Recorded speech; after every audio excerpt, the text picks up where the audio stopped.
Each week we want to bring you updates. Things are changing fairly rapidly, and they'll continue to change.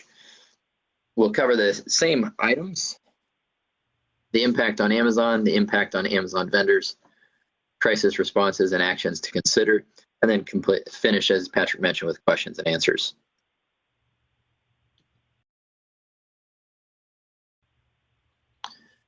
Mainly, we're going to focus on changes or updates that have been made. We will include a couple of items from past presentations because they carry over. However, most of these will be updates to give you the latest information and how it's impacting you. Amazon, we had reported it hired was looking to hire 100,000 new workers, and they actually did that by April 13th. It's a really aggressive plan in just a couple of weeks to get 100,000 new workers, and has actually announced hiring an additional 75,000 new workers in addition to, because they have such demand that they're trying to follow and capture. In addition, they've stepped away from things as the Amazon shipping to actually bring more capabilities back in-house. The Wall Street Journal actually was reporting that Amazon's expanding shipments to non-essential items just this week. So we expect Amazon to be increasing purchase orders on areas that are lower stock, and enabling, in addition to increased purchase orders over the next couple of weeks on what they've so far considered non-essential items, they're also enabling third-party sellers to resume shipping. So this suggests that Amazon is feeling much more comfortable in its capacity to handle incoming products and not just essential products. In terms of personal interactions with Amazon buyers, they have been pulled away, as we mentioned in the past, but it's actually to support an internal, what they're calling COVID-19 task force. So buyers will continue to be less responsive probably in the next couple of weeks until things get back to a stable level. We have seen a couple of buyers return and re-engage on several accounts, but in a very limited manner on focused items. Product suppressions continue as well. Just last night, we received a message that's shown here. This product is under review for being a potentially prohibited product against the policy. And it's a virus claims policy that we've never seen before. We filed a ticket immediately for our client and hope to get that removed, as it's a product that was flagged incorrectly. But it shows that Amazon is much more aggressive in suppressing products right now than it has been historically in the past, and particularly around any virus claims or potential virus-related products. Its warehouses have been, as other working areas where there are people, have had people with infections as well. So over 50 Amazon US warehouses and several Whole Foods stores have actually reported cases of coronavirus. And this, we expect, as infections continue, that POs will be rerouted to continue to respond to any warehouse shutdowns that are occurring, but Amazon has figured out procedures to reduce the amount of time that warehouses are shut down by doing things as they're experimenting with fumigating and doing other things in warehouses that can be done much quicker to clean than has been done in the past. In addition, they've made their employees feel much more comfortable by distributing millions of protective masks starting on April 5th. So this suggests that they're enabling their employees to feel more comfortable at work and probably have less turmoil that they've seen in the past, therefore increasing their capacity to process incoming orders as well as outgoing orders. They're also, in the news, reported to be building a laboratory so that they could create not only procedures but potential vaccines or other medicines that could respond to these type of events in the future. I know a lot of people have focus on orders, and Amazon orders are picking up and broadening across categories. The statement that they made was, later this week, we will allow more products into our fulfillment centers. And they actually emailed that out and said products will be limited by quantity to enable us to continue prioritizing products and protecting employees. So they're not limiting to just essential items now. They're starting to open up those purchase orders beyond just essential. However, customer sales and POs for some categories are still lagging. So what consumers or customers might consider discretionary at a time when they may be economically constrained or income constrained, travel related, and large TVs and other items that aren't essential within some consumers' minds, we are seeing sales in those select categories lag. Grocery is a place where it's booming. You can imagine that Amazon's been overwhelmed, and they have in that area still very limited delivery capability. Their online ordering capacity has increased by over 60%, but they're still deluged with the demand.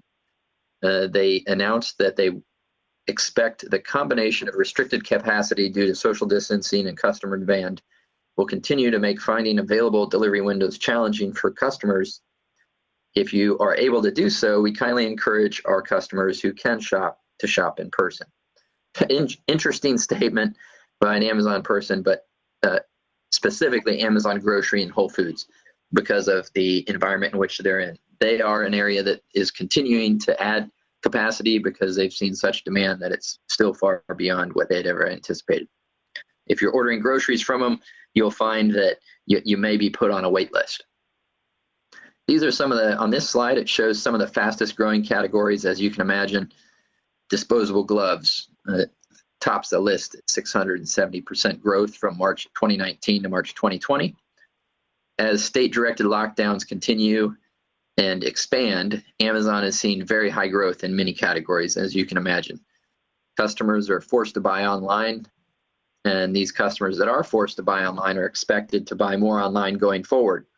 So people that in the past had not thought about buying online are finding themselves there and are realizing that it can be convenient in many cases. This shows increases. There are some categories, as I mentioned, what may be considered discretionary items that are showing perhaps a lag or decrease in sales because of economic uncertainty and people watching their budgets a little bit more closely.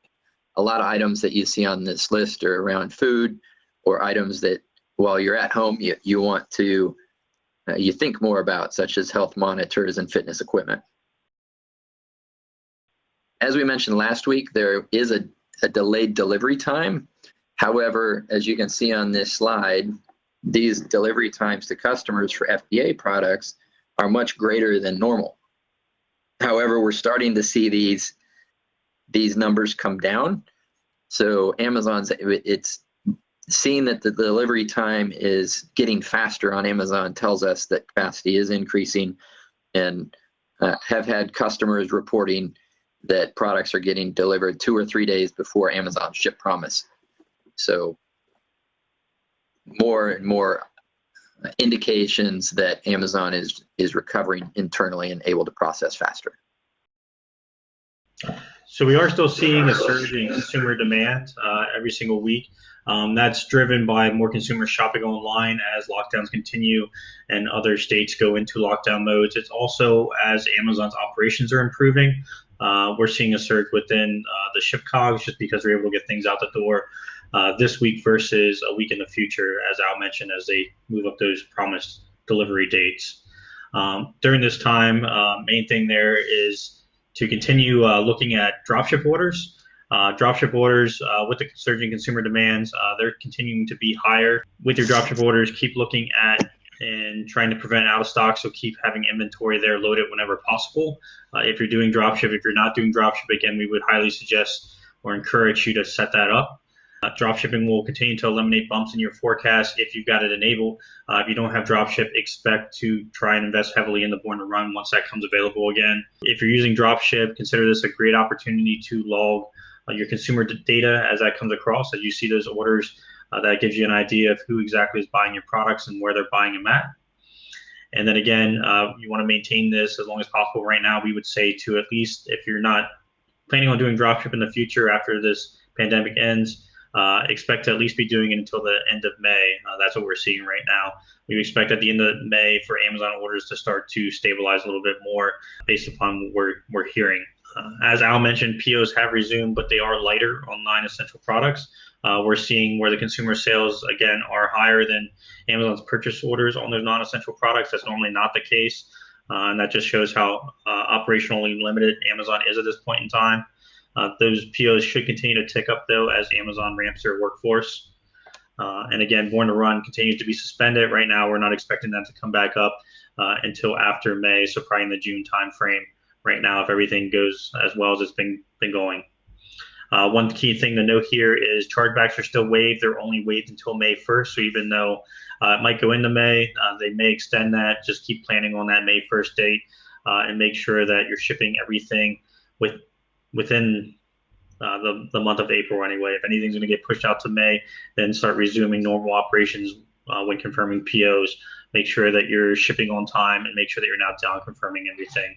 Same thing with SIOC. If you're shipping any SIOC products right now, expect to terminate that May 1st if you want to eliminate the chargebacks. We are starting to see faster RBS responses now, particularly late at night and on the weekends.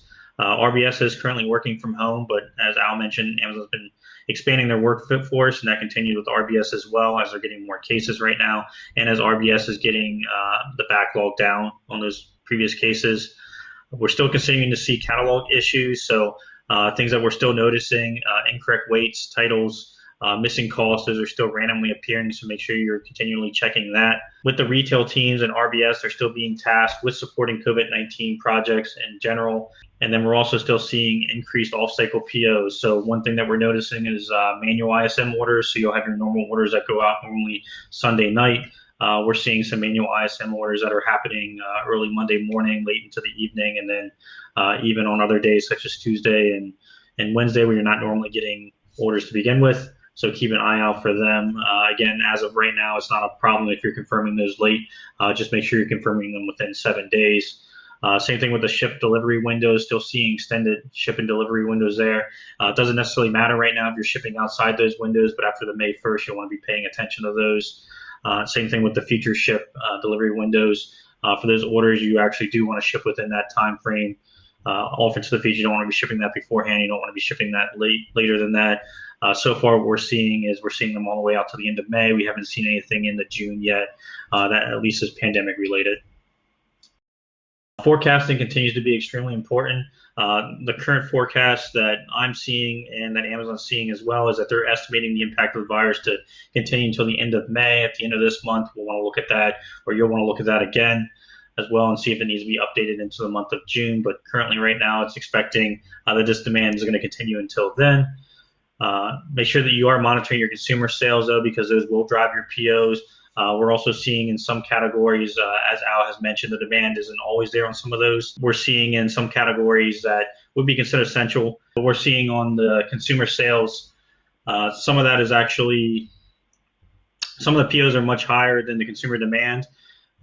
It's much higher because Amazon expecting increased demand in those categories just because they're essential products, but the consumer demand just seems to be normal on those. If you're seeing that, you'll want to take a look at that because what that's doing is that's inflating your weeks of cover on those products. And then once Amazon basically sees the consumer demand hasn't ramped up to those new levels, you're going to see POs actually end up dropping. So just keep that in mind when you're doing your forecasting. Another thing that we're seeing in terms of AMS, we're seeing competitors actually starting to reevaluate AMS spend. They're seeing the same opportunity that we are. So the word is out there now that a lot of competition has dropped off and AMS has become cheaper. Those with budget are starting to pop back on. So if you're not already there and taking advantage of that, you might want to look at that. What we suggest doing is adding your AMS spend back or increasing your budget on that as much as you can, just to try and capture higher relevance and search rate before that actually does resume, before everybody does jump back on board. Again, we're currently seeing higher ROI and low ACOGs in most categories. So we do suggest running still ads on things we normally wouldn't suggest, such as display or competitor terms, spending budget there while the competition is decreased.